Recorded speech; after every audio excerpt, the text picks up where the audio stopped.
British troops in Estonia are ready for anything and will defend Europe from tyranny, their commander declared. Around 1,600 British troops are currently in Estonia as part of the NATO battle group deployed to protect the country, which shares a 183-mile border with Russia. Military chiefs are also able to call on around 30 Challenger 2 battle tanks and 60 armored vehicles from the Royal Tank Regiment. And Lieutenant Colonel A.U. Streatfeild, who commands the NATO battle group, said his troops are 100% ready if Vladimir Putin ordered an invasion of Estonia, adding, "Our soldiers are immensely proud to be here. But it is an immense responsibility," he said, adding that he knows his battle plan in the event of a Russian attack. British squaddies declared their very high level of training could be a decisive factor on the battlefield, adding, "You could have all the kit in the world, but if you are not confident using it, it's not going to get you anywhere, is it?" An RAF Typhoon flew overhead moments before Britain's Challenger 2 battle tanks fired on targets in a bid to secure their position. Estonian officials have told the Daily Express they must assume Vladimir Putin will one day invade their country. And Lieutenant Colonel Streatfeild admitted NATO troops must be ready to fight. Asked if NATO forces were prepared in the event of a Russian invasion, he said, 100%. There is swagger. They are on their game and they are ready. Their bags are packed. It is not that people revel in this. But soldiers want to do a job. They want to put their tradecraft into practice. If you go around now and speak to soldiers, they are buzzing. This is what they join the army to do. Our soldiers are immensely proud to be here.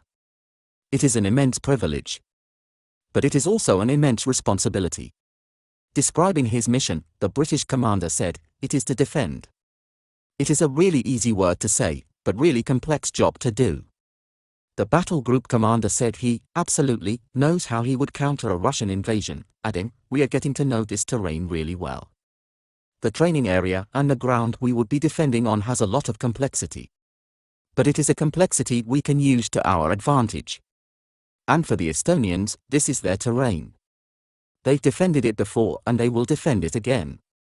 The terrain is very, very boggy." Talking about the ambush tactics used by the Ukrainians and the potential lessons NATO allies could utilize, Lieutenant Colonel Streatfeild said, "There's nothing new, really. What you are seeing around here is what we call combined arms maneuver. This is where we have tanks, armored infantry, engineers, artillery and logistics all operating together. Each of the nations brings different capabilities, different cultures, different mindsets. But they really complement each other. Whether it be an attack or defense, you want to be able to bring as much of your firepower to bear from as far away as possible. It's like having notes on a piano. Just one note by itself is not a defined tune. It is how you play it and bring it all together. That is what war fighting, building a combined arms battle group, is all about.